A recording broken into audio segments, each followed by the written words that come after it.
Jadi penonton ya, seperti yang sudah kita sepakati, sebelum saya masuk, silahkan berikan dukungan juga kepada saya, boleh di follow-follow. Saya mulai ke tentang ya ciri-ciri atau namanya nubuatan yang memungkinkan dari perjanjian lama kepada Yesus atau Mesias ya.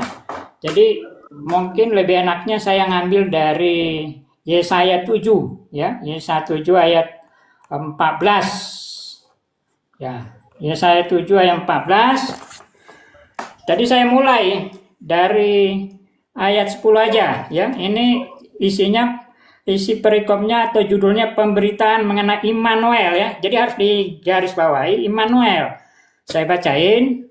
Tuhan melanjutkan firman-Nya kepada Ahaz, katanya, mintalah suatu pertanda dari Tuhan Allahmu, biarlah itu sesuatu dari dunia orang mati yang paling bawah atau sesuatu dari tempat tertinggi yang di atas. Tapi Ahaz menjawab, aku tidak mau meminta, aku tidak mau mencobai Tuhan. Lalu berkatalah Nabi Yesaya, baiklah, dengarkanlah, hai keluarga Daud, belum cukupkah kamu melelahkan orang sehingga kamu melelahkan Allahku juga? Sebab itu Tuhan sendirilah yang akan memberikan kepadamu suatu pertanda. Sesungguhnya seorang perempuan muda mengandung dan akan melahirkan seorang anak laki-laki dan ia akan menamakan dia Immanuel. Udah habis ya waktunya ya. Nah, inilah dasarnya. Oke. Silakan, Bang. Dari semua perkiraan tebak-tebak buah manggis dari keinginan hasrat ya, menaruh Yesus di dalam kitab-kitab orang Yahudi, fakta yang di lapangan atau yang ada di kitab tidak nama Yesus, itu perlu dicatat ya.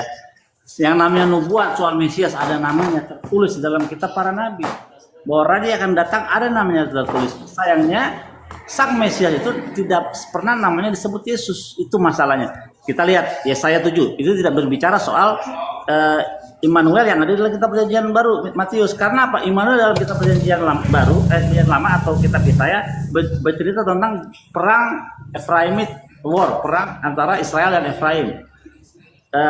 Dua raja lawan satu raja. Raja Ahaz yang adalah raja Yehuda dikepung oleh dua kekuatan yang berkoalisi, Raja PKB Remalia dan Raja Retsin. Tuhan menjamin bahwa Immanuel, Tuhan beserta kita ini bukan berserta orang Kristen di dalam teks dan konteks, tapi berserta dengan Ahaz, dengan Yehuda. Makanya kita tidak menemukan Yesus di dalam kitab Yesaya. Itu fakta yang menyakitkan, tidak ada nama Yesus di dalam kitab Yesaya.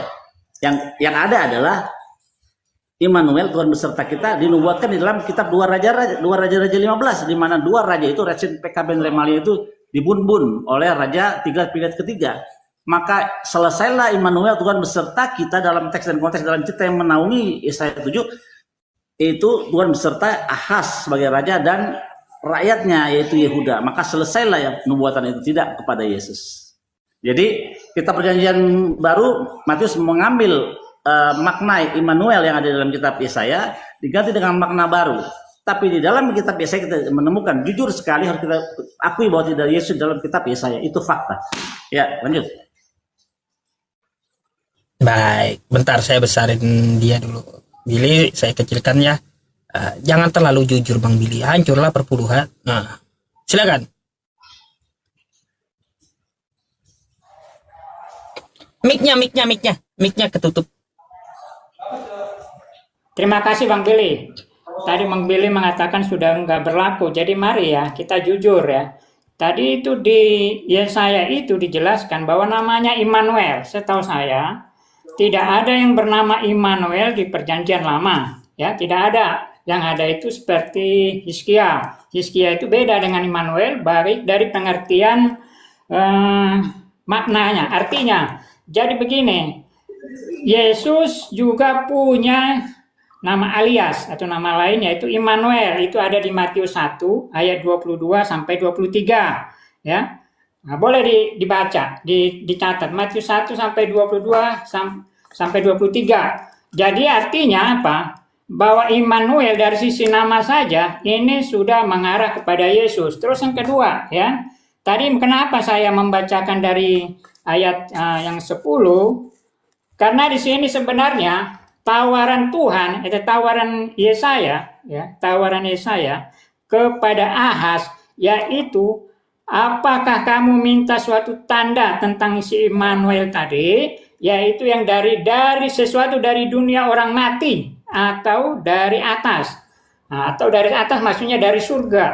Nah, ternyata ya tanda itu ditolak oleh Allah sendiri. Berarti ini sama sekali tidak memenuhi. Artinya kita harus percaya bahwa nubuat atau firman Tuhan itu tidak bisa ditarik kembali. Harus ada oknum, ya, harus ada sosok yang dikenakan. Nah, sesuai dengan syarat tadi, dari dunia orang mati atau dari surga yang ditawarkan sebagai Immanuel atau nanti tipologi Mesias itu, siapa dia? Yang memenuhi syarat ya satu-satunya adalah Yesus atau Immanuel itu tadi, ya. Itu dia. Kenapa? Dia dikatakan diutus dari surga dan dia juga memenuhi pernah dari dunia orang mati. Jadi ini satu peluru dua kena sasaran. Itu maksudnya. Jadi ini saya tanya Pak Billy, tadi ada menyebutkan dua raja-raja berapa ya? 15. Yang apa itu? Dua raja-raja 11? 15, dua raja 15. Ayat 29 sampai 30. Dan dua raja 29 sampai 30 ya? Ada dua, karena rajanya ada dua. Oke. Silakan lanjut, nggak apa-apa, 10 detik lagi. Ya. Oh, jadi nubuatannya ini digenapi di dalam kitab dua raja-raja 15 ayat 29 sampai 30 dan dua raja-raja 16 sampai 5 sampai 9. Mengkonfirmasi bahwa nubuatan ini telah digenapi. Bahwasanya kedua pemimpin itu akhirnya dibunbun, ya. Salah satunya ialah dibunbun oleh Tiglat-Pileser ketiga, ya. Tahun 745 sampai 727 sebelum Masehi. Jadi itu sudah digenapi, Tuhan beserta kita, beserta Yehuda dengan Ahaz. Harus diakui tidak ada nama Yesus ada di dalam cerita Yesaya 7 itu nggak ada nama Yesus di situ. Jadi yang pertama kali mau menyebutkan istilah Immanuel itu bukan kitab Matius, kitab Yesaya. Di dalam kitab Yesaya 7 itu tidak ada nama Yeshua, tidak ada nama Yesus. Itu harus diakui Pak, nggak bisa enggak. Kecuali kalau pengen berangan-angan, ya silakan aja. Tapi fakta di dalam kitab Yesaya tidak ada Yesus. Nah, seperti saya katakan tadi, maknanya diambil kitab Yesaya dimasukin dalam kitab Matius dan maknanya ditukar dengan makna baru. Dimaknai itu Tuhan beserta kita, beserta semua orang. Tapi dalam cerita dalam Yesaya 7 itu tidak ada ya, Tuhan itu beserta dengan yang bangsa-bangsa lain di dalam Yesaya 7. Immanuel situ Tuhan beserta dengan Yehuda. Terjadi nubuatannya di dalam 2 Raja-Raja 15 29 30, 2 Raja 16 ayat 5 sampai 9 sudah mengkonfirmasi 2 raja Tiglat-Pileser dan raja Tiglat-Pileser dan raja Retsin sudah assassinated, setelah dibunbun.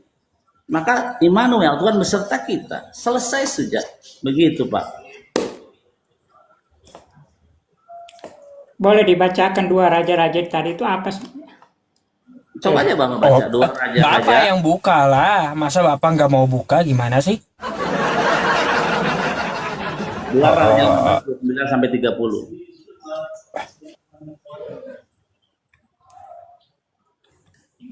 Tadi masih ada waktu kayaknya Pak. Dibacain aja tadi kalau ada waktu. Iya itu saya sudah kasih clue kepada Anda. 2 raja-raja 29 ayat 30 dan 2 raja 16 ayat 5 sampai 9 mengkonfirmasi bahwasanya nubuat ini telah terpenuhi ketika 2 pemimpin itu telah di-assassinated, telah terbunbun ya. Tidak ada di dalam chapter ini, dalam ayat ini petunjuk sedikit pun tentang kelahiran Mesias yang akan datang, sama sekali tidak ada. Yang jaraknya dari Yesaya ke Yesus itu 700 tahun kemudian keburu mati. Ya, keburu mati ini Ahaz dan Yehuda. Ya, jadi makanya digenapi Tuhan beserta Yehuda, Ahaz ketika di dalam kitab 2 raja-raja ini. Maka selesailah Immanuel, Tuhan beserta Yehuda. Amin, saya amin. Oke, silakan Pak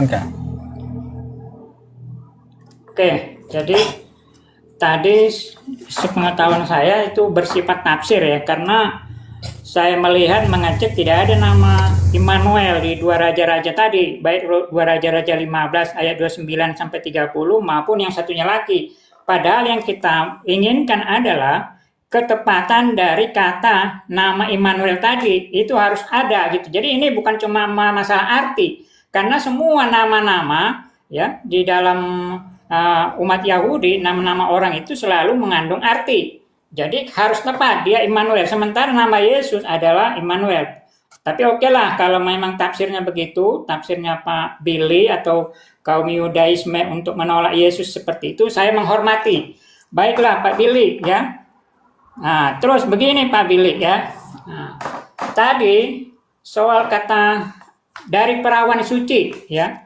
Ternyata tahun sekitar tahun 2 abad kedua sebelum Masehi atau 200 tahun sebelum Yesus ada, itu orang Yahudi 70 orang rabi-rabi itu berkumpul membuat yang namanya menerjemahkan yang namanya Septuaginta. Itu terjemahan Yahudi sendiri ya untuk orang-orang di luar Yahudi, begitu ya, di luar Israel.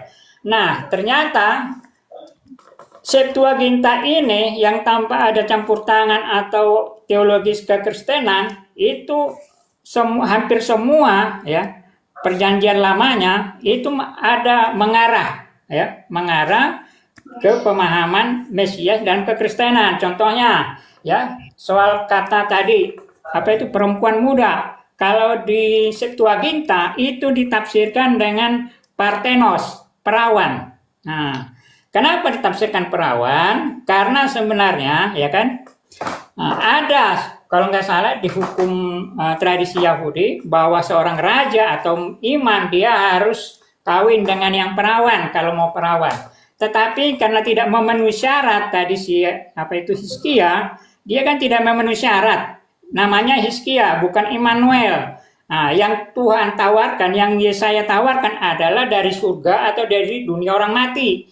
Nah, ternyata dia nggak mau. Berarti ini masih mengambang ini harusnya terjadi pada saat itu, tapi tidak terjadi. Nah, jadi wajar kalau kami Kristen mengklaim bahwa ini adalah salah satu kode keras bahwa Mesias itu adalah Yesus, sesuai dengan Yesaya 17 ayat Yesaya 7 ayat 14. Nah, masih ada waktu ya, udah habis. Oke lah, lanjut. Oke, saya tanya langsung nih, jawab aja langsung.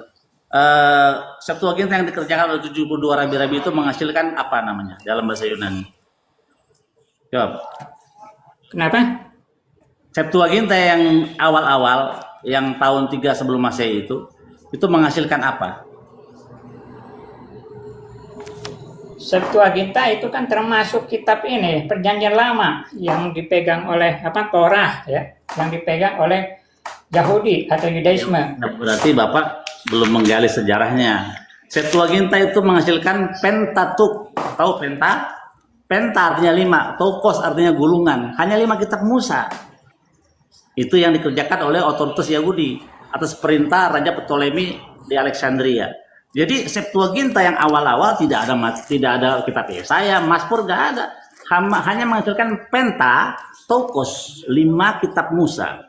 Datanya, ini kebetulan saya dengan data ya, ini adalah buku dari Oxford University ya, dikatakan ini translation of the 5 book traditionally attributed to Moses. Jadi penerjemahan 5 kitab ini, 5 buku ini diatributkan kepada Musa dari Genesis sampai ke Deuteronomi, dari Genesis sampai kitab Ulangan. Tidak ada Septuaginta, kitab Mazmur atau kitab Yesaya, tidak ada itu.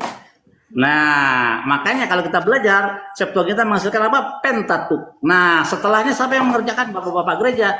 Itu pun 2 abad setelahnya Bapak-bapak gereja mengambil kesempatan ini dan Septuagintakan semuanya, Septuagintakan.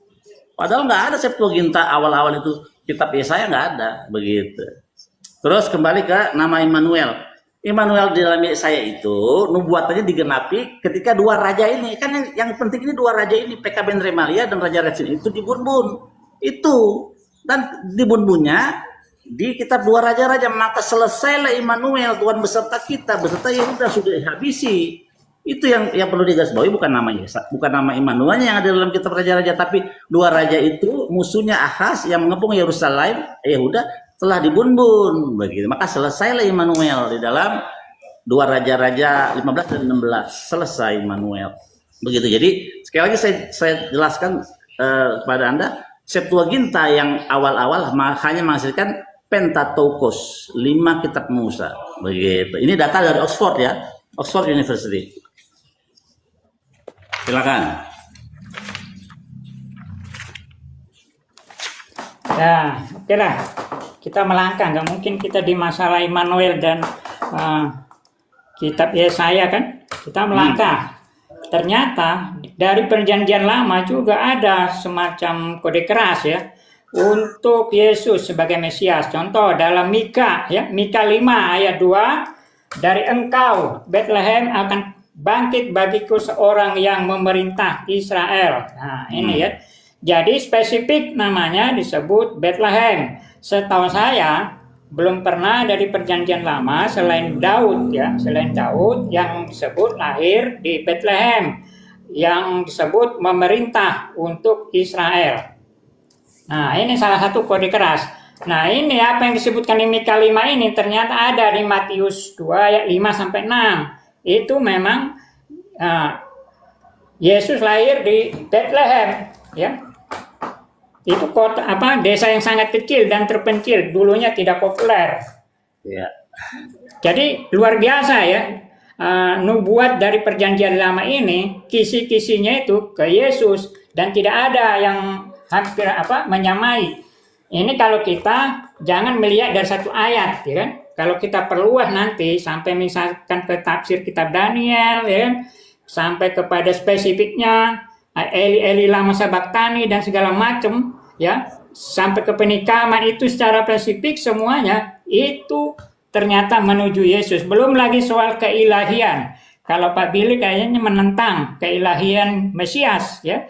Nah, tapi saya yakin nanti akan terbukti kalau Pak Billy tidak akan konsisten ya tentang keilahian Mesias ini. Dan saya bisa membuktikan bahwa di perjanjian lama Mesias itu disebutkan ilahi ya, atau mungkin seperti Allah kedua atau Adonai kedua ya, itu nanti ada saya sebutkan. Tapi kalau Pak Billy menolak ya saya wajar lah, namanya ini kan kawan-kawan dari Yahudi kan selalu menolak.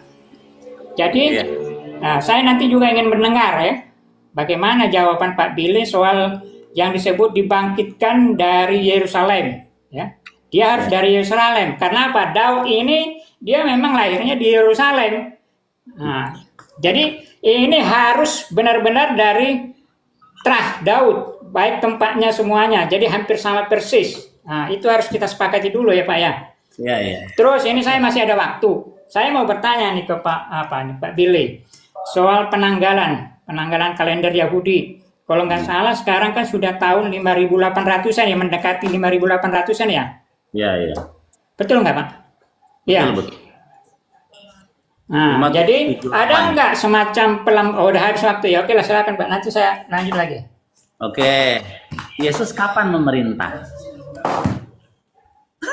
Kapan dia pernah memerintah? Namanya memerintah itu punya pemerintahan, punya kerajaan. Kapan Yesus punya kerajaan? Kapan Yesus punya tentara? Makanya kalau dikatakan kitab Mika dia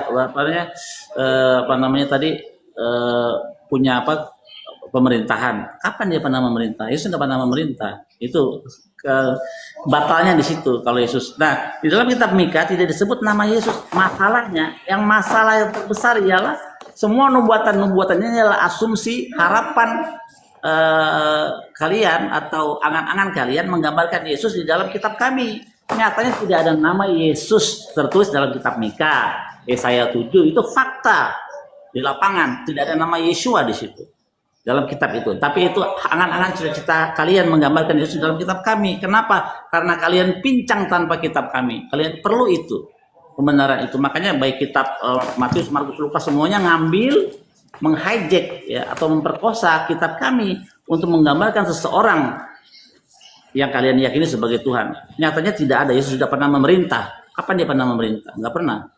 gitu.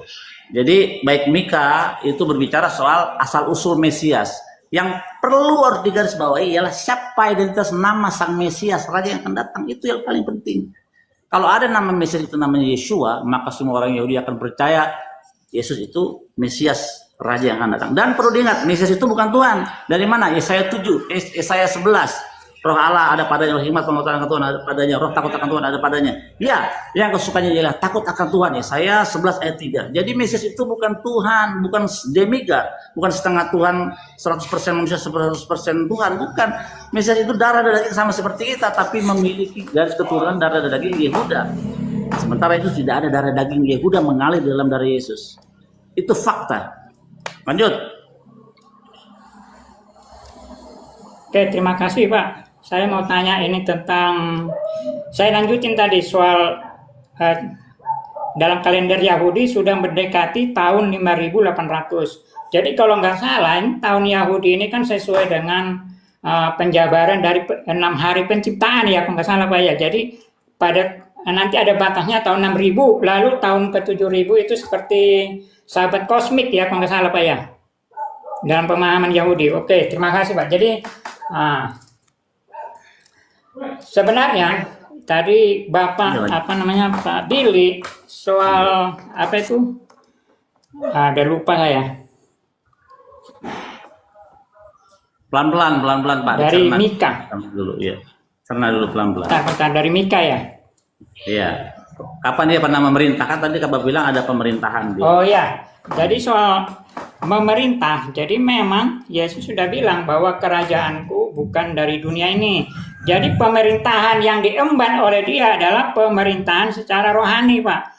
Di mana maksudnya secara rohani ini adalah pemerintahan di mana sebenarnya dia memerintah. Ya, kalau Yahudi memahami ini sebenarnya memerintah, dia memiliki pemerintahan di dalam hati orang-orang Kristen, kan begitu kan? Iya. Oke. Nah, jadi kalau Bapak menolak Yesus sebagai Tuhan, sebenarnya kan ada banyak sekali, sebagai Mesias, sebenarnya kan ada banyak sekali ya di dalam perjanjian lama yang secara spesifik mengarah ke Yesus, nubuatannya. Contohnya ya, dia namanya ketika ada apa namanya? Iya. Hah? Namanya ada nggak nama Yesus? Bentar. Ini saya sampaikan dulu. Nanti saya masuk ke ilahi ya, ke ilahian Mesias itu. Enggak, namanya dulu Pak. Nama Yesus ada nggak dalam nubuatan itu?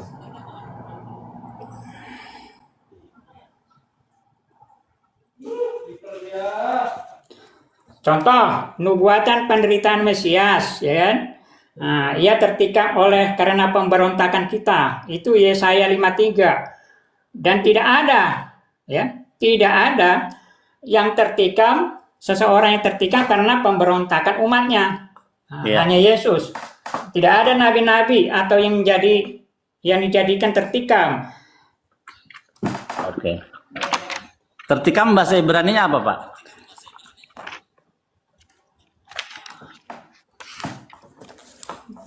Yesaya 53 saya buka ya. Cari dulu itu. Ya. Saya baru tahu lagi istilah baru. Itu. Enggak, tadi kan Anda mengatakan yang tertikam ya. Nih, tertikam bisa dibesarkan. Nih, mekholel. Yang ada maksud ini Yesaya 53 ayat 10 ini. Ayat berapa ini? Ayat 5. Ya. Mekholel. Mekholel itu bukan tertikam, tapi apa? Pain, sakit. Ya. Atau menderita. Kalau tertikam, bahasa Ibrani-nya dakar, kita lihat. Kitab Zakaria.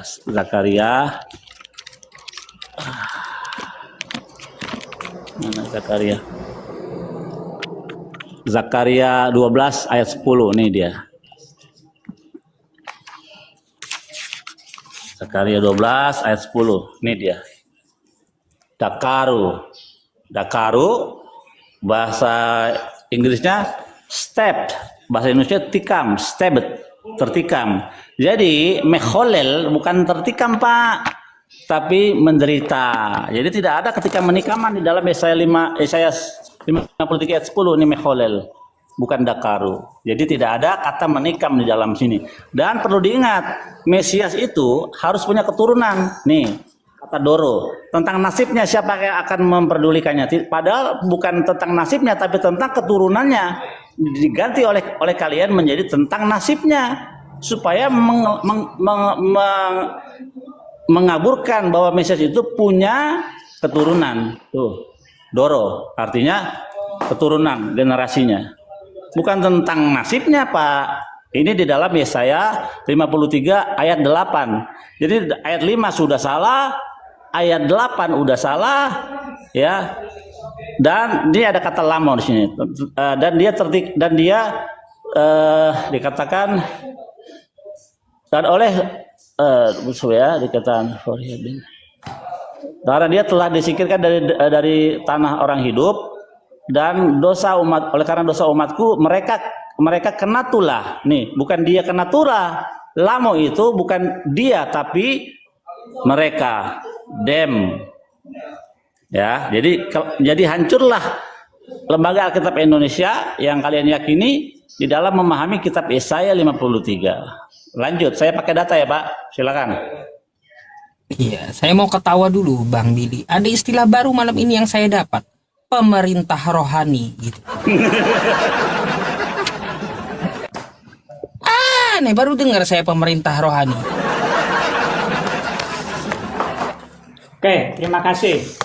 Jadi ya, kata yang tadi yang Bapak tunjukkan itu, dia mengandung beberapa makna, bisa menderita, bisa diremukkan, ya, bisa juga diremukkan dia. Karena ini saya coba translate juga ke Google, itu dia diremukkan ke Google Translate. Jadi diremukkan itu sifatnya diremukkan itu spekulatif ya. Sebelahnya diremukkan itu. Nih saya kasih tahu nih. Jadi ada dua kata di situ, mekholel, gagal lah ya, tikam menikam nggak ada di situ. Nah, di Yesaya 53 ini ada dua, meduka. Meduka itu diremukkan, meduka.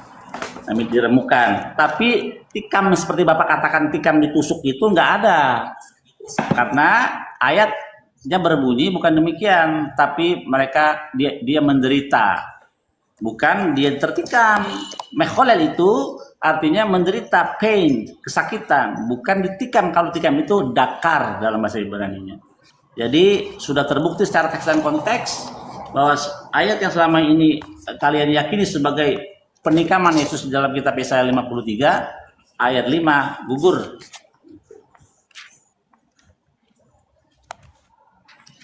Ini ya. Nah, di sini jelas Pak ini. Diremukkan. Jadi intinya adalah ya dia yang menderita, dia yang menanggung. Meremukkan bukan mekholel, Dia yang menanggung. Meremukkan itu meduka. Di sebelahnya mekholel, mepisaenu, meduka. Itu dia. Jadi nggak ada kata tikam, yang ada kesakitan, dan diremukkan ada meduka. Jadi kata tikam ini gagal, buyar. Gitu.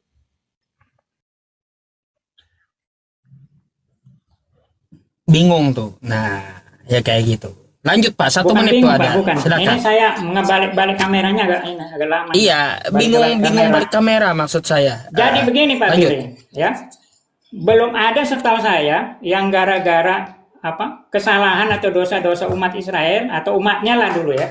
Dia jadi korban ditumbalkan atau diremukkan atau tertikam atau terserah Bapak lah mau apalah. Yang penting itu kan gak jauh-jauh bahwa itu menuju ke Yesus kan gitu ya. Nah, nggak bisa, karena tidak ada kata tertikam di situ. Itu adalah penipuan terhadap pembaca daripada kitab Taurat, dalam kitab para nabi. Penipuan itu jelas menggambarkan Yesus dalam kitab orang itu tidak sopan. Ya, dibilang tertikam seakan-akan merujuk kepada Yesus, padahal tidak ada kata dakar, tertikam, stabbed dalam bahasa Inggrisnya. Itu fakta Pak, nggak bisa lagi dihindari bahwa tidak ada kata tertikam di situ. Itu faktanya. Gitu. menderita ada kan? Menderita ada, orang Israel juga menderita Pak, dibunuh Iya, sama. diremukkan ada. Ya Iya. itu dia Pak. Dia menderita dan diremukkan karena tertikam. Ya, Gitu. oke. Jadi Yesus Oke, waktu Bapak, dia lanjut. Lanjut. waktu disalib dia mengeluarkan suara nggak Pak? Waktu dia disalib. Ya, mengeluarkan suara. Mengeluarkan suara. Jadi tidak sesuai dengan Yesaya 53 ayat 3 itu. Seperti dia keluh seperti domba yang di kulit yang bulunya dipotong. Dia keluh, dia menutup mulutnya ketika diambil bulunya. Nah, sampai 2 kali kata itu dalam kitab Yesaya, dia menutup mulutnya, tidak membuka mulutnya. Yesus membuka mulutnya persis 2 kali. Jadi tidak cocok dengan Yesus. Yesaya 53 ini. Kita baca ayatnya ya. Yesaya 53 ayat 4 atau 3 itu juga ya, sebentar. Nah, itu tikaman rohani itu. Ya, ayat 3. Oke, bunyinya gini. Tetapi Kalau mau baca seluruhnya aja Pak, biar pas. Oh iya, ya, enggak ini Mulai ya. dari ayat 3. Kalau seluruhnya justru lebih kasihan Pak. Seperti saya baca deh seluruhnya. Siapa yang percaya kepada berita yang kami dengar dan kepada siapa tangan kekuasaan Tuhan dinyatakan. Sebagai taruk ia tumbuh di hadapan Tuhan dan sebagai tunas dari tanah kering. Ia tidak tampan tuh Pak, jelek Pak, nggak tampan. Yesusnya kalau ini untuk Yesus ya, padahal Yesus itu tampan Pak dalam gambarnya, ya. Dia tidak tampan, semarak tidak pun. Nah, kasihan banget Yesus dibilang dihina begini ya. Terus seperti domba mana ya? Kita sekalian sesat seperti domba masing-masing. Mana yang seperti ayat 7, dia dianiaya tetapi dia membiarkan dirinya ditindas dan tidak membuka mulutnya seperti anak domba yang dibawa ke pembantaian, seperti induk domba yang keluh di depan orang yang menggunting bulunya. Ia tidak membuka mulutnya. 2 kali Yesaya ngomong dia tidak membuka mulutnya. Yesus 2 kali membuka mulutnya ketika dia berdoa kepada Tuhan, kepada Tuhannya, ya Tuhan kalau boleh cawan ini berlalu daripadaku. 1. Kedua, ketika jadi salib, Eli Eli lama azaftani, ya Bapakku, ya Tuhanku, ya Tuhan kenapa engkau meninggalkan aku. Artinya deskripsi gambaran Yesus di dalam kitab Yesaya 53 tidak seperti ini, domba yang menutup mulutnya ketika disiksa. Siapa itu yang ketika seperti domba waktu dia dibunuh, dibun-bun, ditembak, dimasukin ke gas chamber, gas beracun? Siapa mereka? Itu adalah Bani Israel. Ketika mereka dihabisi, mereka diam saja, tidak bersuara, tidak membuka mulutnya. Itulah gambaran dari Bani Israel, bukan pada Yesus. Tidak cocok. Gitu. Oke, iya teman-teman, sorry ya, masalahnya saya nggak bisa ketawa rohani, nggak ada ketawa rohani, harus ketawa asli. Lanjut tuh, silakan 8K. Oke, terima kasih ya. Jadi di sini tadi kata membuka mulutnya itu tidak harus kita tafsirkan bahwa dia nggak boleh ngomong. Nah, di sini bisa dipahami tidak membuka mulutnya berarti dia juga tidak melakukan pemberontakan, dan dia memang mengikuti semua alur itu. Dia tidak memberontak, dia tidak melawan. Nah, masalah soal ada kalimat Allahku mengapa engkau meninggalkan aku, itu bagian dari memenuhi ya kitab Mazmur. Eloi Eloi lama sabachthani, dia bagian dari memenuhi itu. Jadi di luar dari memenuhi itu ya dia tidak membuka mulut. Karena apa? Karena harus ada nubuat-nubuat yang lain yang harus dipenuhi secara presisi oleh Yesus. Nah, itu Pak, itu yang harus dipahami juga maknanya. Jadi terus kalau kita baca secara lengkap, itu nanti kita akan sampai seperti tangan dan kaki ditusuk, ya, pakaian dibuang, undi, dan itu nggak ada kepada siapapun. Di mana ayatnya? Di mana tangan dan mereka menusuk tangan dan kakiku tuh di mana? Kalau nggak tahu saya kasih tahu ayatnya. Itu tafsir rohani, Bang Billy. Salah, nanti ya. Bukan nanti Pak. Nanti setelah ini. Ya. Karena saya mencari dulu kan. Saya nanya, Yesus membuka mulutnya nggak waktu dia disalib? Buka nggak mulutnya? Ya, dia membuka mulut untuk menggenapi nubuatan yang lain. Ya berarti nggak cocok dong. Salah satunya adalah Eloi Eloi lama sabachthani. Nah, begitu Pak. Ya, terus contohnya di Zakaria 12 ya. Nih, Pak. Dia di Zakaria 12, mereka akan memandang kepadaku yang telah mereka tikam. Benar kan waktu dia disalib? Padaku atau kepada dia? Coba baca yang benar Alkitabnya, coba. Ya sama itu, sama. Oh, jangan. Kalau Aku kepada sama aku dia itu beda, kan Pak. Jangan kayak gitu. Lihat dulu, Zakaria Zakaria Zakaria 12. 12 ayat 10. 12. Kepadaku atau kepada Ya. dia? Nih ya. Nah, Bapak bohong nih, dan mereka akan memandang kepada dia, bukan kepada aku, Pak. Pak. Iya, kepada dia yang digantung. Kan begitu. Enggak, tadi kata Bapak memandang kepadaku. Kepadaku atau kepada dia? Ya kepada dia. Kalau di apa namanya di Zakaria ini kepada dia, tapi ini kalau paralelnya itu ke Yohanes 19 ayat 37 itu benar dia, pas. Berarti tepat tadi itu. salah ya, bukan memandang kepadaku ya, salah ya. Ya, terbalik Pak, terbalik. Oh iya. Udah cukup. Iya, silakan Bang Billy. Ya, Yang penting jangan ngarang rohani itu aja. jadi dalam bahasa aslinya elai, ya, kepadaku. Jadi bukan kepada dia. Sekali lagi, elai salah terjemahan, Pak. Memandang kepadaku atas mereka yang tertikam.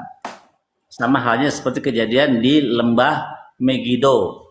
Dan yang lanjutnya itu nanti ayat 11 kita akan lihat di situ.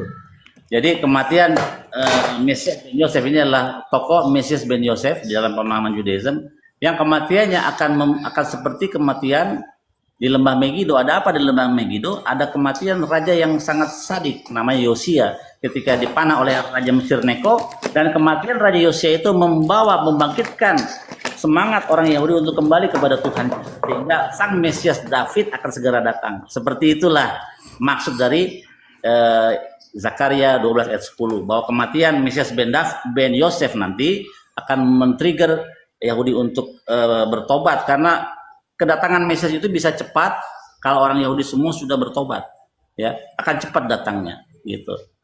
Tapi cepat atau tidak siap atau tidak siap, Mesias Yahudi akan datang tahun 7000, tadi yang Bapak bilang tadi, 7000 dia akan datang, ready or not dia akan datang. Kita sekarang sudah tahun 5778, ya, jadi sedikit lagi lah. Tapi kita mungkin masih hidup enggak ya, karena perlu 200 tahunan untuk nubuatan itu.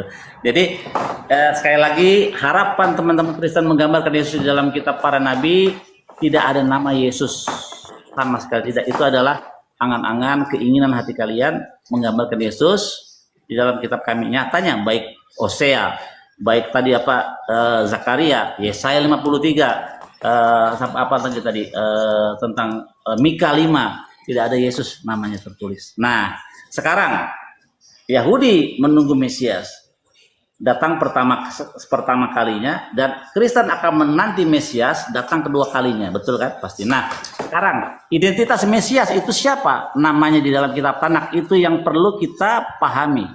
Kalau ada nama Mesias Yesus, saat ini juga saya menyembah patung Yesus. Kalau ada nama Yesus, dan saya akan masuk Kristen sekali ini juga, kalau ada nama Yesus, Yeshua akan datang sebagai raja yang di akhir zaman nanti.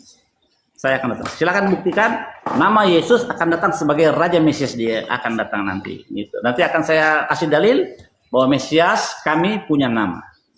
Tidak ada namanya nubuatan atau nubuatan yang tidak menyebutkan nama. Tidak, ada namanya disebutkan tentang raja Mesias. Begitu Pak. Silakan gantian. Oke, terima kasih Pak. Jadi kita nggak balik-balik lagi. Tadi kan saya sudah bilang bahwa nama Yesus, nama alias Yesus yang lain itu kan Immanuel. Nah, jadi nggak harus ke Yesus. Ya, Nama Immanuel itu sudah dipenuhi. Jadi Ya, begini Pak, ini kan waktu ini kita nggak usah balik lagi ke situ, maksudnya gitu kan. Kita maju aja biar penonton yang menilai, kan begitu Pak. Terus begini. Bagaimana menurut Pak Billy soal Mesias ini? Kalau yang saya pahami, Mesias ini pada akhirnya nanti dia akan membuat semacam hukum baru, betul nggak Pak? Hukum baru. Yang punya Tuhan, yang punya hukum itu bukan Mesias, yang punya hukum itu Hashem, Tuhan. Mesias itu manusia, bukan Tuhan. Itu yang harus dipahami oleh Bapak. Bapak sebagai di masanya, bentar Pak. Di masanya nanti akan berlaku hukum baru. Jadi bukan hukum yang sekarang berlaku seperti Torah itu atau Mispat yang 1613 Jadi nanti akan ada hukum yang memperdamaikan mungkin antara utara selatan dan seluruh dunia. Kan begitu. Yang saya pahami kan begitu. Karena ada di Yeremia 31 ayat 31 sampai 34, di situ disebut, aku akan mengadakan perjanjian baru. Dan ini sebenarnya secara spesifik. Baca lagi terus Pak, terus baca lagi. Jadi apa yang perbarui? Apakah memberikan hukum baru? Iya, tadi Bapak bilang. Ya, Yeremia 31 ya, ayat Bapak 31. bilang kan bukan Taurat nanti. Kita lihat apa katanya. Baca. Sesungguhnya akan datang waktunya, demikianlah firman Tuhan, aku akan mengadakan perjanjian baru dengan kaum Israel dan kaum Yehuda. Bukan seperti perjanjian yang telah kuadakan dengan nenek moyang mereka pada waktu aku memegang tangan mereka untuk membawa mereka keluar dari tanah Mesir. Perjanjianku itu telah mereka ingkari, meskipun aku menjadi Tuhan yang berkuasa atas mereka. Demikianlah firman Tuhan. Nah, jadi lanjut Pak, jangan diputus. Tetapi beginilah perjanjian yang kuadakan dengan kaum Israel sesudah waktu itu. Demikianlah firman Tuhan. Aku akan menaruh Tauratku dalam batin mereka dan menuliskannya dalam hati mereka. Jadi maka aku akan menjadi Allah mereka dan mereka akan menjadi umatku, ya. Dan tidak usah lagi orang mengajar sesamanya atau mengajar saudaranya dengan mengatakan, kenalilah Tuhan, sebab mereka semua besar kecil akan mengenal aku. Demikianlah firman Tuhan. Sebab aku akan mengampuni kesalahan mereka dan tidak lagi mengingat dosa mereka. Nah, jadi di zaman Mesias itu, amin. Torah kan Pak? Di zaman Mesias itu, tak dulu Pak, jangan potong-potong. Di zaman Mesias itu tadi kan Bapak bilang ada ya. Bukan Taurat lagi, kata Bapak bilang. Tadi Bapak bilang bukan Taurat lagi. Tadi kan Bapak bilang tidak berlaku lagi Taurat nanti. Ya, Taurat yang, ya inilah, kan udah, oke lah lanjut. Gak apa-apa, saya catat nanti saya jelasin. Ya nggak apa-apa, lanjut aja Bapak. Maksudnya Bapak kan tadi bilang Taurat sudah tidak berlaku lagi. Ini nanti. Waktu Bapak udah, waktu Bapak. Iya, jadi kembali lagi di dalam kitab Yeremia tadi berbicara hanya dua. Kristen nggak ikutan. Antara Yehuda dengan Israel perjanjian ini akan diperbarui. Jadi antara dua suku ini, utara dan selatan, Kristen nggak ada di sini, nggak ada. Yang diperbarui bukan kitab perjanjian baru Matius Lukas, tapi adalah Taurat. Kenapa? Karena waktu di Sinai mereka gagal dengan perjanjian Taurat, karena mereka menyembah patung lumbu emas leluhur kami, dan kami sudah sangat menyesal akan hal itu, dan Tuhan sudah membalaskan semua kepada kami. Nah, makanya diperbarui perjanjiannya. Apakah dalam bentuk kitab Matius Lukas? Bukan. Kembali lagi tetap tadi kalau Bapak sudah membacakan itu adalah kitab Taurat. Jadi diperbarui, akan ditaruh di hati dan di mulut kita. Jadi gitu Pak. Jadi Kristen nggak ikutan. Kalau dalam teks dan konteks itu hanya kepada Yehuda dengan Israel, utara dan selatan. Kristen nggak ikutan dalam hal ini. Itu. Jadi sekali lagi, kita tidak bisa menggambarkan Yesus di dalam kitab para nabi Israel, karena tidak ada Yesus satupun, setengah pun, seperempat pun, seperlapan pun nggak ada Yesus di dalam kitab tanah tertulis namanya. Begitu Pak. Aku minum dulu deh. Kira-kira saya mau tanya dulu sama Bang Billy sama Pak Lapan Kak. Sekitar 10 menit lagi diskusi Anda udah 1 jam. Kira-kira berapa lama lagi? Biasanya sih, saya sudah kelar karena nggak ada Yesus dalam kitab tanah. Dia sudah mengakui juga tidak ada nama Yesus dalam kitab tanah. Nah, kira-kira Pak Lapan mau berapa ronde lagi nih? Masih banyak katanya Bang Billy. Kalau boleh kasihan Bang Billy ya aja sih. Setengah jam ya. Setengah jam lagi katanya, berarti maaf lah, 5 ronde lagi gitu. Naiknya. 5 ronde lagi Bang Billy. Mau? Silakan. Oke Pak, oke ya. Baik. Jadi soal siapa sekarang, saya? Iya, silakan. Saya atau Pak Billy nih? Silakan. Oke, jadi saya tadi bilang ya bahwa perjanjian baru yang dimaksud itu adalah penyimpulan dari Taurat tadi. Jadi kan kalau Yesus sudah menyimpulkannya menjadi 2 hukum dasar, yaitu hukum Taurat itu adalah hukum antara Tuhan dengan manusia dan manusia dengan manusia. Itu jadi itu sudah disimpulkan menjadi hukum kasih. Itu yang disebut perjanjian baru, dan ini yang disebut bisa diterima oleh semua kalangan, semua lapisan. Jadi sudah mencakup. Tapi ada hal-hal yang tak bisa dipenuhi. Contohnya yang karena bait suci tidak ada lagi. Jadi seperti pengorbanan fisik, ya, pengorbanan penghapusan dosa dan segala macam yang harus dilakukan di bait suci, atau seremonial yang sangat memberatkan yang tak bisa dilaksanakan, itu yang kemudian kalau dalam pemahaman kami itu yang kemudian bagi orang-orang non Yahudi itu yang diberikan atau disimpulkan oleh Yesus, yaitu semua yang termasuk di dalam hukum kasih. Itulah karena tidak ada lagi, ya, hukum di atas hukum tersebut, ya, yang berlaku secara general adalah hukum kasih. Oke lah Pak, tadi kita melangkah lagi ya. Terus saya tadi kan bilang begini, saya tanya soal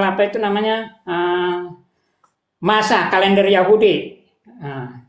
Ini kan sudah lama ini, dari Daud sampai sekarang kalau nggak salah kan sudah 3.000 tahun ya, atau lebih. Nah, kenapa Mesias ini tidak datang? Padahal sekarang sudah tahun 5.800, sudah hampir 5.800 menurut kalender Yahudi. Padahal di kitab Yesaya 60 ayat 22, Tuhan mengatakan, "Aku Tuhan akan mempercepat pada waktunya." Ya. Jadi kedatangan Mesias itu sepertinya sudah difirmankan Tuhan akan dipercepat. Nah, kenapa? Biasanya kalau saya hitung-hitung soal nabi-nabi yang diutus ke Israel itu ada jarak waktunya 100 tahun, 400 tahun, biasanya nggak lama, nggak lebih dari 500 tahun. Nah, kita bayangkan, ya, mulai dari inilah dulu Zakaria nabi yang terakhir sampai ke masa ini sudah 2000 tahun lebih. Nah, ini yang harus. Zakaria itu bukan nabi terakhir itu Maliaki. Oke lah, apalagi mundur ke Maleaki, itu sudah jauh kali ya, sudah hampir 3000 tahun. Nah, tidakkah misalkan kawan-kawan Yahudi atau Yudaisme ini berpikir, ya, apakah kami jangan-jangan sudah terlewat gitu Pak? Karena ini benar dikatakan akan datang cepat, dipercepat. Iya, jadi kalau ingin memesiaskan Yesus susah Pak, karena Yesus itu kalau Mesias itu harus dari keturunan Daud, darahnya Daud, darah Yehuda harus mengalir dalam tubuh setiap Mesias, karena semua raja-raja Yahudi itu, raja-raja Yehuda itu Israel adalah mereka Mesias, karena mereka diurapi semua. Daud itu Mesias, Salomo itu Mesias, sampai Jekonia itu adalah Mesias, karena mereka diurapi. Begitu. Jadi mulai dari Daud sampai Jekonia semua punya garis keturunan darah dan daging, ya, dari hasil hubungan intim suami dengan istri. Nah, Yesus ini tidak ada hubungannya dengan Yehuda. Yesus itu adalah anaknya Roh, ditiupin Roh. Nah, jadi dia tidak punya suku Yehuda. Yesus itu sukunya adalah Roh, gitu. Coba Bapak baca di kitab silsilah Yesus, ya, Yesus itu.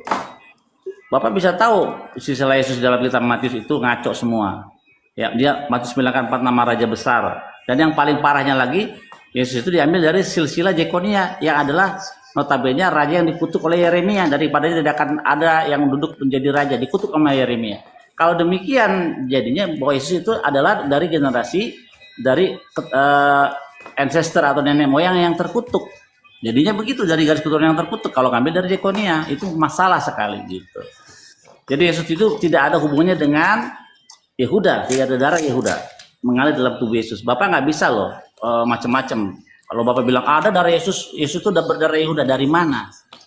Dari mana Yesus berdarah Yehuda? Kalau diadopsi mungkin diangkat anak pungut gitu, diangkat mungkin bisa. Tapi kalau secara garis keturunan biologis Yehuda nggak bisa Yesus, karena dia bukan hasil dari hubungan intim suami istri. Yehuda dengan suku yang lain misalnya, gitu. Jadi sangat sulit untuk memesiaskan Yesus di dalam kacamata Judaism, gitu. Dan soal korban, tidak ada dalam namanya korban itu korban manusia, apalagi korban Tuhan, Pak. Waduh, Pak, amit-amit cabang baby, nggak boleh, Pak. Korban manusia itu hanya dilakukan oleh Dewa Molok di zaman dahulu. Dewa Molok korbannya manusia memang, Tuhan melarang korban manusia seperti yang dilakukan oleh dewa Molok. Jadi kalaupun korban Yesus itu adalah korban domba, misalnya dia lambangkan sebagai korban domba, dia harus betina. Ayatnya di mana? Di dalam kitab Imamat. Jadi kalau engkau mengadakan korban pendamaian bagi dosa, korban manusia dosa, haruslah diambil dari domba yang betina, bukan jantan. Jadi Yesus itu harus betina kalau mau mengambil dari Imamat, gitu Pak.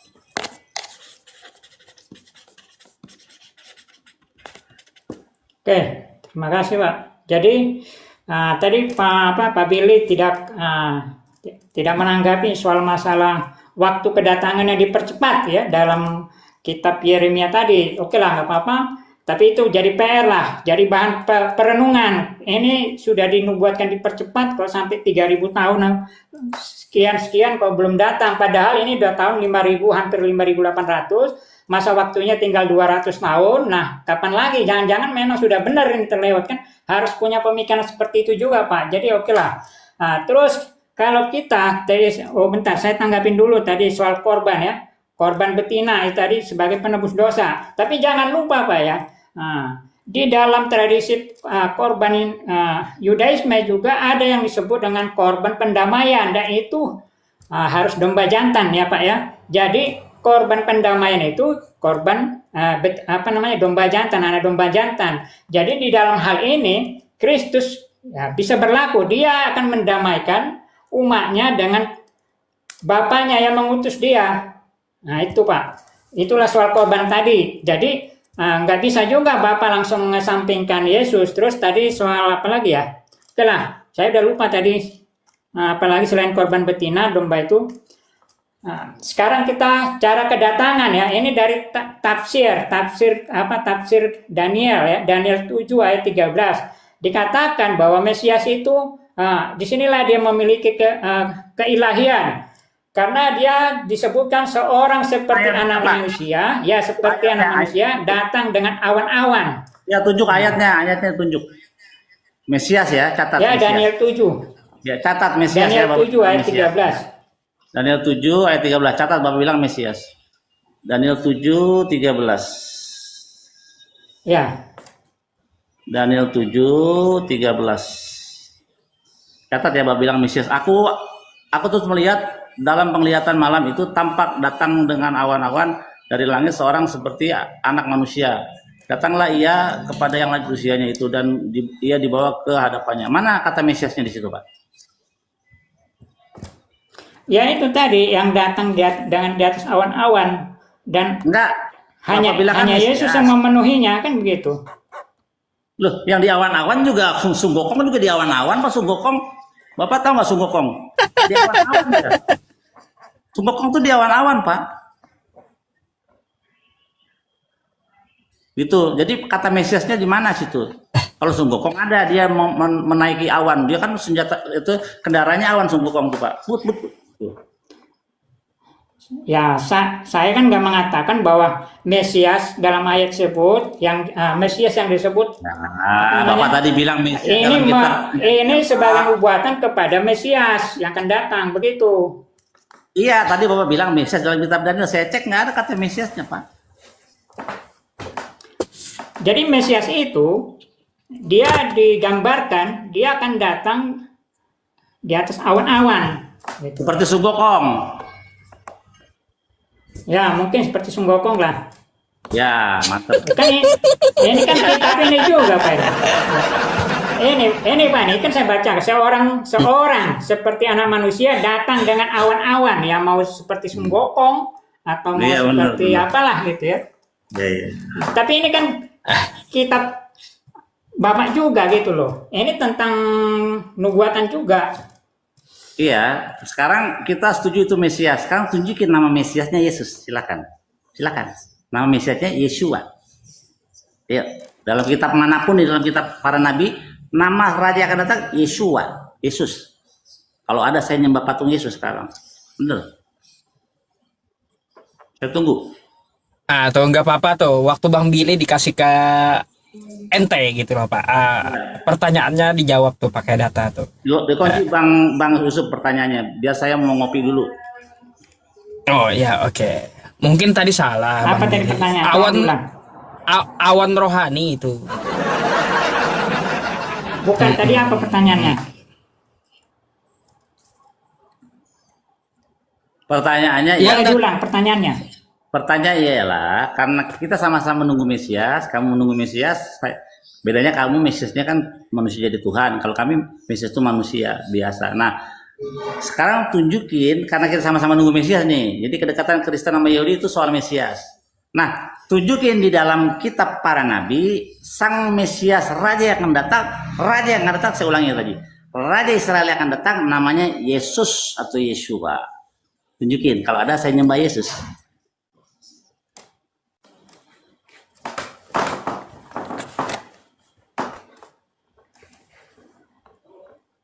Ayo 1 menit tuh dikasih Bang Billy waktu itu. Sebentar ya, aku mau bikin kopi dulu. Bukan masalahnya tadi kurang jelas. Saya dengar yang minta ditunjukin apa? Mesias di atas awan-awan apa? Dengan awan-awan. Kata Bang Billy tadi yang datang di awan-awan itu adalah Mesias tuh di mana tertulisnya? Nah, gini loh, Kan Mesias sudah itu. saya sebutkan tadi di tafsir kitab Daniel. Daniel Iya, 7 ayat gini, 13 sampai pertanyaannya 14. Saya ulangi pertanyaan jadi nggak bikin kopi nih. Pertanyaannya ialah karena sama-sama menunggu Mesias, karena kedekatan Yahudi dengan Kristen adalah soal Mesias. Nah, sekarang tunjukin di dalam kitab para nabi Israel, Yesaya kah, Zakaria kah, Yeskiel kah, Hosea kah, Yeremia kah, bahwa sang raja yang akan datang namanya Yesus, Yeshua. Nah, kalau ada saya nyembah patung Yesus. Saya masuk Kristen. Walau, ini balik-balik ke situ lagi nih Pak Billy. Kan sudah saya bilang, yang disebut Mesias yang akan datang itu di dalam perjanjian lama ya nggak ada Yesus, yang ada itu Immanuel tadi. Kelar Dan di sudah. perjanjian Terima kasih, lama, kelar. Bapak, bentar dulu. Beres Bapak kalau bilang kayak kan gitu, Pak. Gitu udah dong. digenapi. Ternyata tidak ada nama Immanuel dan hanya Yesus yang bernama Immanuel. Nah begitu Pak. Oke lah ya. Terus, ini mungkin Bapak lupa. Selama ini kan soal Mesias yang dipahami Yahudi, kalau nggak salah itu kan berdasarkan hukum Harun ya, atau hukum Musa. Nah ternyata di dalam Alkitab juga di kejadian apa Keluaran saya lupa, itu ada namanya peraturan apa Melkisedek. Jadi Mesias ini ya disinilah kelihatan keilahiannya. Ya. Nah, kalau dalam pemahaman Yahudi ya bahwa raja itu harus dari Yehuda, sementara imam itu harus dari Lewi. Ternyata ya itu nggak selamanya berlaku dengan hadirnya Melkisedek dalam Kejadian 14 ya ayat 18 sampai 20, dan dia disebut raja sekaligus imam. Nah, Melkisedek ini adalah tipologi untuk Kristus, di mana di dalam Yesus juga disebut dia sebagai imam besar, dia juga sebagai raja yang akan memerintah di dalam hati umatnya. Itu Pak. Jadi, oh ya, saya baru ingat tadi soal keturunan apa? Yesus dari Yehuda ya, Yesus dari Yehuda, dari Daud. Jadi ya, kalau secara hukum bisa dimasukkan sebagai keturunannya si Yusuf. Tapi kalau secara darah dia bisa dimasukkan ke keturunannya Maria secara genetika. Nah, sejak pembuangan dari Babel ya, keturunan Yahudi itu sudah dihitung atau dari perempuan. Jadi seorang perempuan Yahudi dia akan melahirkan anak-anaknya Yahudi walaupun dia bersuamikan orang lain. Sementara seorang lelaki Yahudi dia tidak diterima anaknya sebagai Yahudi kalau istrinya non Yahudi. Nah, itu hukum yang berlaku setelah pembuangan dari Babel. Nah, kalau kita menuruti hukum itu, maka Yesus mana datanya? secara syah ya. Maka Yesus secara syah dia masuk sebagai keturunan Yehuda, sebagai keturunan Daud. Gitu, dari jalur Maria. Oke, jadi kesukuan itu dihitung dari ayah ya. Buka kamera dulu bentar. Kesukuan itu dihitung dari garis ayah. Dari mana? Dari kitab Bilangan 1:18. Dan mereka berkumpul, semua jemaat berkumpul bersama-sama pada hari pertama itu di bulan yang kedua, dan mereka mendeklarasikan status kesukuan mereka dihitung dari rumah ayah, dari garis ayah, bukan dari ibu kesukuan. Nah, Yesus ini kalau mau punya suku harus bapaknya Yehuda. Nah, Maria itu Yehuda atau Lewi? Karena kalau kita lihat dari Perjanjian Baru, Maria ini adalah sepupunya Elizabeth yang suaminya adalah Imam Zakaria. Jadi Maria itu secara kesukuan pasti Lewi. Kalaupun dia Yehuda, tetap nggak bisa karena kesukuan dihitung menurut kitab Bilangan 1:18 dari garis ayah kesukuan itu, bukan dari ibu. Begitu susah, makanya Yesus itu kalau tanah itu sengketa, ini sengketa status. Yesus itu punya sengketa status. Yehuda kagak, Lewi kagak, Tuhan kagak. Jadi ini status Yesus itu benar-benar sengketa. Kalau tanah itu sengketa tanah gitu. Jadi dia sengketa marga Yehuda kagak punya dia marga Yehuda. Tapi kalau dianggap itu sebagai anak pungut atau adopsi, ya mungkin bisa, boleh lah. Tapi kalau dia punya darah Yehuda sama raja-raja dari Daud sampai Jekonia, tidak punya dia darah Yehuda. Dia adalah anak dari roh, dihembuskan. Jadi dia adalah Yesus bin roh. Itu. Jadi perlu dipahami Maria itu dari suku apa? Kan Yehuda dia. Itu Pak. Oke, sebelum ke Pak 8K, ini adalah ronde terakhir sebelum penutup closing gitu. Karena udah 7 kali putaran ini Bang Billy. Iya. 7 kali karena dimulai dari bapaknya, habis itu tanggapan Bang Billy, habis itu bapaknya closing, Bang Billy closing. Iya. Atau pas 10 kali setengah jam berlalu. Oke. Silakan Mbak. Di terakhir nih tanggapan dari Anda nih. Saya. Ini terakhir. Closing ya. Terakhir. Oke lah. Jadi tadi ada mungkin yang nggak terlalu diulas oleh Pak Billy ya, bahwa ternyata di dalam tradisi Yahudi setelah pembuangan dari Babel. Datanya itu, mana? Datanya Pak. Saya tadi pakai data loh. Data Bapak mana itu? Pembuangan dari Babel. Saya dari tadi pakai data, pakai tanah, pakai data lain. Itu Esra 10 Pak, Esra 10 sama Nehemia 13. Karena panjang nggak usah lah. Nah, mana garis keturunan dihitung dari ibu ya, Esra 10. di situ di Nehemia 13, anak dari ibu asing itu dikeluarkan malah. Kalau suaminya bahkan Yahudi. Ini peraturan setelah pembuangan dari Babel. Jadi yang dihitung sebagai sebagai keturunan Yahudi itu bisa dari perempuan. Iya, Yesus tuh Maria itu marganya apa? Yehuda atau Lewi? Jelasin dulu itu. Maria itu kan dari keturunan Daud. Silsilahnya ada kan di Lukas. Dalam Lukas, oke. Habis dari Daud siapa anaknya yang jadi raja? Nathan. Sejak kapan Nathan jadi raja, Pak? Salomo. Sorry, Salomo. Salomo, betul. Terima kasih. Jadi gini, Pak. Gini ya. Itu yang saya bilang. Setelah pembuangan dari Babel, ya ternyata sudah ada pergeseran di hukum Yudaisme bahwa keturunan dari perempuan itu akan dihitung juga sebagai orang Yahudi, dimasukkan ke marganya, ke kaumnya ya. Kalau dia Yehuda, kalau si Maria Yehuda atau Daud, maka dia dimasukkan ke klan Daud. Oke, ini penutupan. Jadi terima kasih ya kepada Pak Yusuf PI. Sebenarnya ada sangat banyak lagi. Terus tadi memang ini ngomongnya juga kurang leluasa karena 3 menit, tapi tidak apa-apalah.